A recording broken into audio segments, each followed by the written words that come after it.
Sandeep V. Revande is the president and co-founder of Innovative Inc., an American multinational software company headquartered in Houston, Texas, and is a provider of highly configurable SaaS-based mobile workforce management software for enterprise asset management, field operations, and supply chain. With over 150 employees across offices in USA, Germany, London, Netherlands, and India, Innovative serves some of the world's largest brands within the oil and gas, life sciences, chemicals, and manufacturing industries, to name a few. Innovative's solutions are delivered on its patent-pending technology called the Rapid App Configuration Engine technology.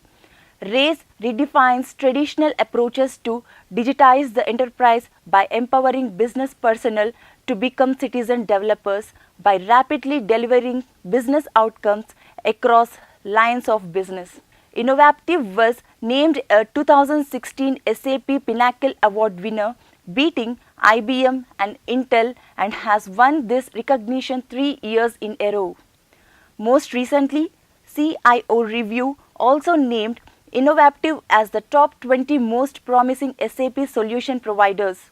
Today, some of the world's largest brands run Innovative technology and software and include customers such as Marathon Petroleum, ExxonMobil, Shell, Dominion Energy, Hydro One, Mars Chocolate, Amazon, Med Johnson Nutrition, UNICEF, Johns Manville, Sephora, the Irwin Company, Great West Financials, etc., to name a few. Over the last 13 years and prior to co-funding Innovative, Sandeep worked as a senior managing consultant with several Big Five consulting firms such as IBM and Accenture, and served several Fortune 500 clients to radically transform their business processes through process and technology re-engineering. Sandeep is also a member of SAP's Partner Advisory Council for Innovative Member, where he brings to SAP his experiences on how SAP and its ecosystem can collaboratively co-innovate to deliver transformative results to joint customers in a digital economy. Hello, Wakeup India. Today we have Mr. Sandeep Ravande as our guest for Pravinya program. Hello, Sandeep. Hello, Vamsi. Hi, good evening. Good evening. So, how you see your evaluation from HBS Hyderabad to Innovative CEO and co-founder? Yeah, oh boy, that's a long story.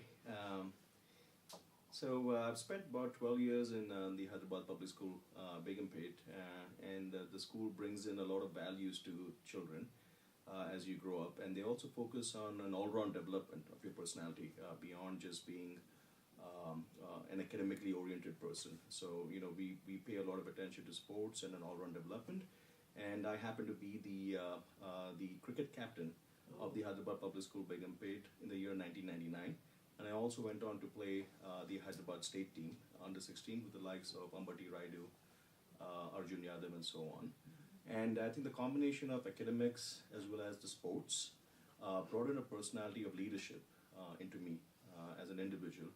Because when you can play cricket and then lead teams, a team of 11 people, each person has a different role to play with the strengths and weakness they bring. And I think that kind of an experience that the school has given in the foundation brought those kind of leadership skills into me as an individual that I was able to apply from HBS into the United States to complete my Master's of Science from the University of Mississippi. And then from there on, I went to work for companies like IBM, Accenture, and SAP America. And through those years as well, I've been in senior management consulting positions as well as a senior executive at IBM before I co-founded Innovative and became the CEO. So last 5 years of this company has been an extraordinary journey for us, a roller coaster ride.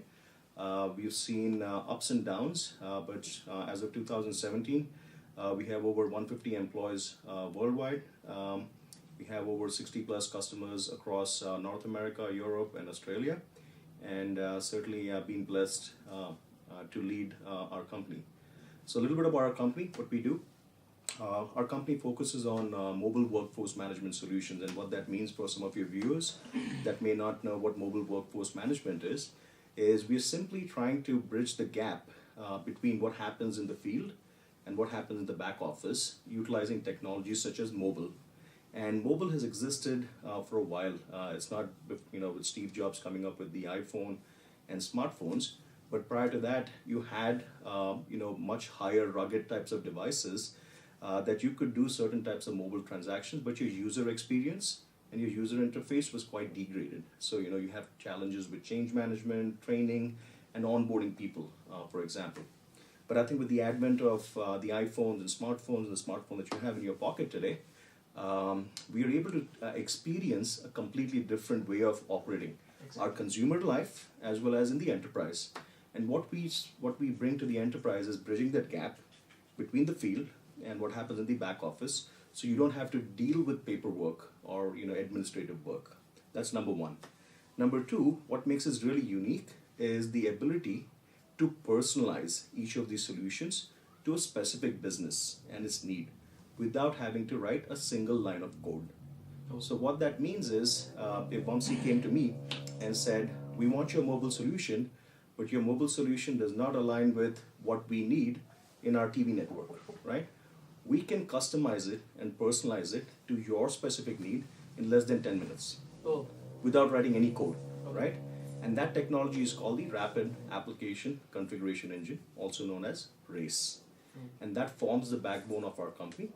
That's a platform that we are also investing into becoming a rapid mobile application development platform that will allow you to build mobile application in less than 5 to 7 minutes to drag and drop frameworks. I guess you have patents also on it? Yes. So we have patents pending in the United States right now. We're applying for worldwide patents as well. And our hope is to empower people like you guys, every single person that does not know coding at all. I know you have a little background in coding, but people in your studio maybe that want to indulge in building solutions for business, that they can actually create these applications and solve their problems without having to write code. So it's empowering a normal citizen. Okay. I came to know you got some awards also for your applications. Yeah, we've actually been blessed with several awards the last 3-4 years. 2014, we won the SAP Pinnacle Award, and we competed with several larger companies, way larger than us. 2015, we won that same year with the SAP Pinnacle Award. In 2016, we won in the category Platform Co-Innovation Partner of the Year. And the finalists were IBM and Intel. So we beat IBM and Intel in that category in 2016. Great, congratulations. Yeah, thank you so much. So, what are the policies you generally follow in your company? I'm a firm believer that policies, are a set of rules, right? But intrinsically, you have to change an employee's behavior through values more than policies, right? Policies are only rules. Like if I asked you, Vamsi, do you know the government law, every single law that you know that you should be operating as a citizen? I don't think you'll know the answer. No. But as a value, you would know how, as an Indian citizen, we need to behave. That is what Republic Day taught us, right, Exactly. on the 26th of January. So I'm a firm believer that we can have as many HR policies as possible, but I'd like to talk to you about the values of our company. And the values of our company defines who we are, the culture of our company. So we have 8 values that we live each day as a company. The number one is we are very passionate about what we do. In every single thing that we work on, we find purpose and we find passion. We don't work for money. We work to solve problems, to change people's lives. And that's what we are passionate about. The number 2 is respect. We respect each other a lot, our partners, our customers, our employees, to the highest extent. No matter what conflicts we have, we try to resolve them with full respect. The third one is ownership, right? So ownership is being able to solve problems and taking responsibility for those problems, right? It's a very important value for our company as well. The fourth one is innovation. Innovation is the core of what we do. The company's name is Innovaptive. So it was actually created on the word innovation. We clubbed innovative and app in the middle, and we call it Innovaptive. So innovation is the core of everything that we do as a company. And innovation is not limited to just technology. Its innovation is also limited to beyond just our technology. It goes down to the roots of who we are as a company and how we continuously improve our processes, our systems, and automation, and how each one of us think about our day-to-day lives. The fifth one is open and direct dialogue. Open and direct dialogue is a very important value in our company. That's because you can only promote right things and constructive things to happen in your company when you promote an open and direct dialogue. So sometimes there may be things that are very controversial that you don't want to talk about, but if you can respectfully have that conversation and have a direct conversation, you may actually have a very constructive outcome for yourself and for your company as well. I think the sixth one that we really focus on is the customer centricity. Everything around our company revolves around what our customer needs. We're obsessed with our customers. We're not here to go and make a lot of money from our customers.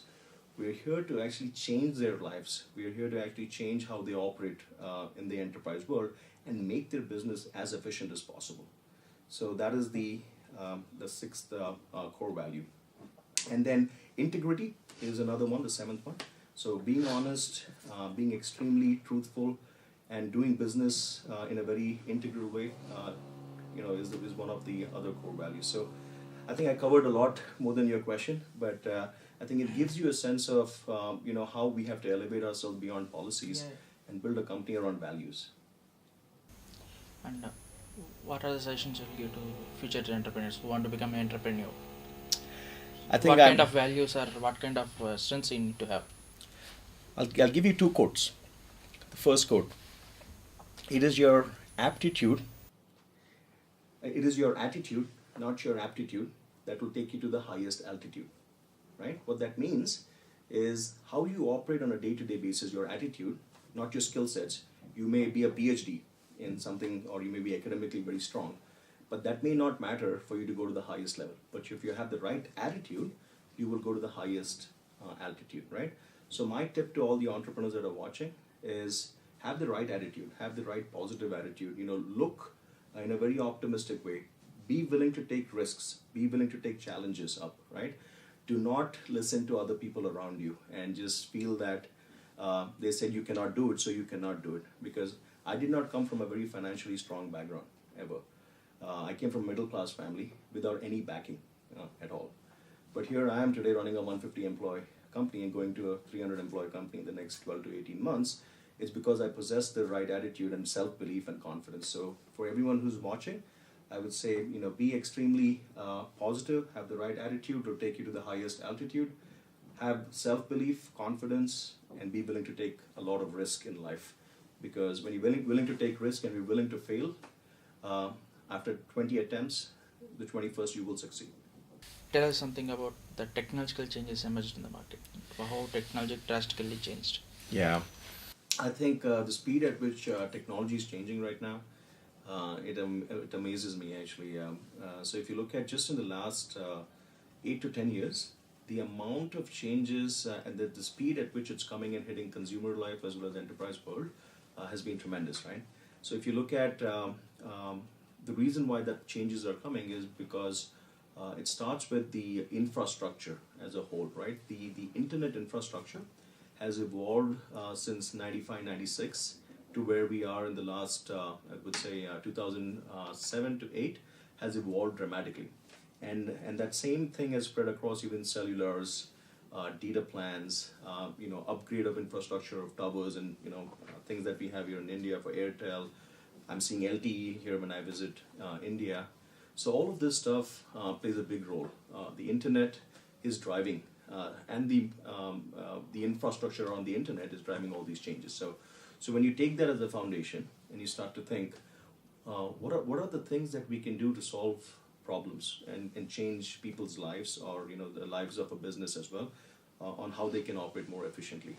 So if you think of from a mobile perspective, mobile is now able to let you operate your business anywhere, anytime, on any device, literally, right? So you can also be disconnected totally, 100%, and you can still keep operating, right? And that is just one of the technology trends. But if you look at, because of the evolution of the internet, we're able to now make machines smarter, right? So, for example, you could actually have two machines talk to each other. I'll give you an example. So, in the United States, when I wake up each morning, I have a Google Assistant in my house. The Google Assistant talks to my calendar, Gmail, automatically. So when I wake up in the morning, all I have to say is, Google, start my day. And the way it starts my day is, it goes on to say, should I heat your coffee up? Oh. Which means it can automatically start my coffee up. Then it would also ask me, should I read you the news for the day? The top 5 news. It will start reading the news as I wake up. It will also do things like give you my entire day schedule. So at 6:30 a.m. you have this meeting with this person. At 7:30 a.m. you're meeting with this person. Would you need more information post lunch on your schedule? You just simply need to follow Google. Exactly. And if you look at what's happening is that thing is talking to another thing through the internet and giving us the intelligence and convenience into our lives, right? So what we call that is the Internet of Things, right? Recently I was going to Mexico for our leadership meeting. I wanted to book the ticket. So I asked Google, and this is a device that you can put in your house. It connects to the internet and knows a lot through artificial intelligence and the Internet of Things. So I asked Google and I said, Google, what are the cheapest tickets to Mexico? So it did the search and gave back a result and said, the cheapest ticket to Mexico, Cancun, is $497, but we advise you not to buy today. Buy it 3 days from now, it's expected to be cheaper. Oh. And then it reminded me on Tuesday that the price was cheaper and asked me, should I book it? It's got all my credit card information and everything. I said, the tickets are available for $320. Would you like to buy it now? I said, please book it. In less than 3 seconds, I got a booking confirmation and said, your tickets are booked. Please see your confirmation in your email, right? This is how the world is moving, right? So you asked about technology trends. This is one example. But if you think of how we are also applying technology trends in our own business, is incredible. So there were days when we used to actually need people to set up appointments for salespeople, right? Now with artificial intelligence and machine learning, you can actually teach a robot to actually replace that human. Of course, it is. I look at it in a way that it is destructing, workforce and job because the technology is emerging so fast. But it's a reminder to each one of us how we need to evolve with the world. If not, unfortunately, folks who are watching this need to recognize how fast you got to learn in this world where the technology is changing and keep up with these trends on a continuous basis. So just going back to what we are doing in our business, right? So I'm about to ask you, what Yeah. are the solutions you have given to your customers? Yeah. So let me just finish off right off that topic, right? So in our business, we are applying these things like artificial intelligence, machine learning to set up a simple sales appointment, to actually being able to do customer service or help desk through just automation and artificial intelligence and machine learning. And then the Internet of Things example I gave you on my own daily life, you can bring to the enterprise world. So I'm very hopeful that technologies will change our lives for the better and make our lives much more convenient, like we've just seen in the last 10 years. Will it really going to help the entrepreneurs? Absolutely. I think it creates enormous amount of possibilities, right? Take the example of, I'm seeing in the streets here in Hyderabad, Swiggy. Swiggy is actually founded by very young entrepreneurs, right? 27, 28, I think. Young entrepreneurs, but they have been able to use technology. If they didn't have those technology, the platform to go do that business that they're doing today, potentially they would end up being doing something else, a desk job, right? So the technology has empowered people like the founders of Swiggy to create an application to connect the restaurant Restaurants to home. to the home, and you're solving a very big problem because people want the food from there but cannot always travel because the traffic is crazy these days. So I think technology is giving us all so many opportunities to think out of the box and actually solve many problems that are still unsolved. So I would say it's a great opportunity for a lot of entrepreneurs across the world, especially folks in India, and I'm hopeful folks in Hyderabad take some inspiration from that. How robotics are going to affect the job market? Very, very interesting question. So it is already impacting, right? The change has already come. Automation. Automation is changing. So a lot of the BP business process outsourcing jobs that were mundane in nature and that is, administrative in nature, unfortunately is being automated completely, right? But the way I look at that is an opportunity for the folks who are watching. Because, what you should be doing at this stage is not fight the change, because you can never fight innovation and the change. You should join the change. And the way you join the change is to actually go deliver value to companies that are driving those automation behind the scenes to make that even better. So the jobs you should be looking for is how you can make automation better versus fighting the change. And that would be my advice to all the viewers watching this today. Okay, what's your growth plan? So we've grown tremendously. Just in the last 12 months, our business has grown about 500% in revenue. Great. Yeah, thank you. And as a result of that growth, we're looking to hire in Hyderabad another 110 to 120 people in the next 120 in the next 12 months alone. Great. We are currently in High-Tech City, Cyber Gateway, but we are moving away from there to Gachibowli side. So we're getting our own facility of 35,000 square foot. And it's your own. yes, our own facility. We're designing it to our company's values, our character. And we're hiring another 120 just alone this year, and perhaps another 50 the following year. So we'll be around 300 in Hyderabad alone over the next 2 years. So I think the viewers who are watching, and if they're interested in joining a fast-growing company, I would say it's a great opportunity for them to look at our company. It's www.innovaptive.com, and it has a lot of information of our company. And if you're talented, you're bright, you have the passion, I think it's a perfect outlet for you to find your passion and your career. We'll definitely promote this. Yeah, thank you. And about your personal life?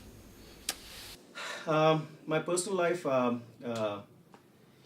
actually has been of a one that I would say I've gone through a lot of hardships personally. Today I'm probably at a stage that people look from outside inside and say. So like I mentioned, we specialize in the mobile workforce management solution. And earlier in the segment, I explained what mobile workforce management solution means. And we also help customers, rapidly develop mobile applications without writing code. These are the two categories that we play in. The problems we are solving in the mobile workforce management space spreads across two areas. One is the enterprise asset management, and the second one is supply chain. Within enterprise asset management, we are helping customers, technicians, improve their wrench time. Wrench time is a metric used for determining how productive you are while fixing a machine. Oh. Right? It's a metric. So we are able to improve that wrench time by almost 1 to 2 hours per technician in every enterprise by utilizing our software. So as a result of that, the outcome of being able to improve wrench time by 1 to 2 hours is improvement in your workforce capacity by 10% to 15%. And what that means is if you have a workforce of 1,000 technicians, 15% is 150 employees, may not be needed or can be repurposed to better things. So when you calculate 150 people not needed in US dollars, and you calculate 150 people times $50 an hour times 2,000 hours, you know what that number savings we bring to our customers. So that's at the highest level for enterprise asset management. On the supply chain side, we actually help customers improve their inventory accuracy.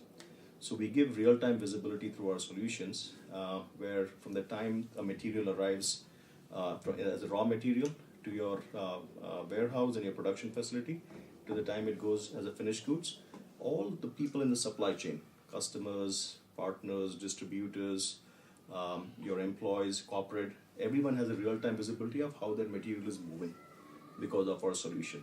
So as a result of that, you have full track and traceability of how those materials are moving. And as a result of that, and also being able to do cycle counting, you're improving the accuracy of your inventory. Oh. Higher improvement in accuracy in inventory means you're able to have the right materials at the right time to deliver your end product, right? So your production is not down, your production always has the right materials at the right time, as well as your customers are always happy because the raw material to finished goods is an entire smooth process. So if you look at these two areas and look at the kind of customers we work with, we are typically in two verticals. It's the oil and gas vertical, and then transmission, utilities, and distribution. Utilities, transmission, and distribution. So oil and gas customers that we work with today include customers like Shell, you know who Shell is, someone like an ExxonMobil, Hess, Marathon Petroleum, Dominion Energy, and someone like a Gemini, for example. We also work with a couple of non-profit organizations like UNICEF. And what we have done for UNICEF is we're helping them move the supplies in emergencies much faster than they usually did without our solution. So what we are also doing today is being able to get, in an emergency in Bangladesh, recent Bangladesh crisis that we had, the innovative software has helped get the material almost 5 to 8 times faster to the people in need. So that's a little bit about what problems we are solving. And at the end of all of this, if you look at everything that we have done for our customers, we are changing lives for the customers' employees, and as a result, making them highly efficient and saving money for them. Okay. Does InnoWap involve in any CSR activity? Yes, we do. In fact, very recently, we actually did a donation to, in India, in Hyderabad, Akshay Patra, I think, is the blind organization. And this year, we are actually having at a corporate level, corporate social responsibility program. And we are defining a budget to contribute both, for a country where I came from, which is India, to really help the needy people here, as well as in the United States. My wife is involved in a lot of noble cause of saving dogs on the streets, needy dogs, the dogs that were, amputated or, hit by a car and on the street. We are actually trying to back her cause to actually save more dogs, because they don't have a voice, they don't have a say, and helping those animals out in need is another cause that we want to focus on. So I think CSR is something that over the next 2 to 3 years you'll see more from Innovative in Hyderabad, in India, as well as in the United States. Okay. Do you have any plans to set up another branch in India? We're considering Bangalore as well as another branch to set up. But right now, Hyderabad has been great leadership from Mr. KTR. He really has supported a lot of our causes here, so we intend to continue growing here. But then Bangalore, we have a couple of other strategic reasons for some talent pool that we're looking for. But we intend to grow more in Hyderabad and have a small presence in Bangalore and Pune eventually. No, nice. Yeah. So, tell me something about your personal life. I love cricket, as you heard. You were a captain of. I was a captain of the cricket team. I played for the state, Hyderabad State. I played with Ambati Raidu. I captained Ambati Raidu, and because he was much younger to me. I played with VVS Lakshman. So cricket actually has filled a lot of my life. My wife and I love traveling. Every opportunity we get, we are out of the country. So we travel a lot to Europe. Wherever I travel on my business and trade shows, we make it a point to travel. So we love travel, and apart from that, I would say work fills a lot of my life, unfortunately, and I'm trying to balance that quite a bit. And my wife is the one that keeps me grounded and keeps me balanced. So I'm doing more of that, and I'm learning a lot from my wife to keep my life balanced. She's from India only, right? She's actually an Indian, but born and raised in Nairobi, Kenya. Oh. And I met her in the University of Mississippi in America. Yeah. Nice. Yeah. How you are balancing your personal life and work life? It's always a challenge, especially when you're running a company with multiple geographies and multiple locations. But what I try to do is, I try to shut down in a very disciplined way after 7 p.m., 8 p.m. in US completely, 100%. And no matter what the emergency is, I let it wait till the next day. So once 8 p.m. it's shut down, it's 8 p.m. to 11 p.m. is family time. And then I wake up every day, usually at 5 a.m., 5:30 a.m. And then I dedicate myself from 5:30 a.m. to 6 p.m., 7 p.m. And then weekends, it's a complete shutdown. Back in the day when I was a startup company, I used to work 7 days a week, 14 hours every day for 3 years. So I've tried to now balance my life because in the startup days, I was doing more of 14 hours straight, 7 days a week, and it started to obviously show some signs in the health. as well. So right now, I think there's a saying, right?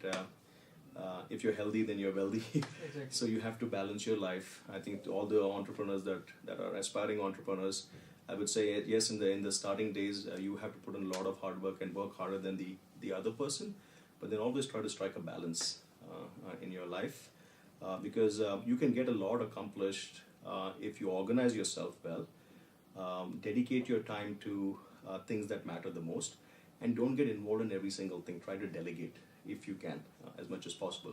And there's another saying, 80% of the stuff that you may work on actually may not be as important, because it may only create 20% of the revenue. Exactly. But 20% of the effort may create 80% of the revenue, right? So focus on those 20% things and create 80% of the revenue. Work smart, have a work-life balance that makes you healthy, wealthy, and wise. Thank you very much, Sandeep. Thank you so Thanks much, for your Vamsi. time. Absolutely.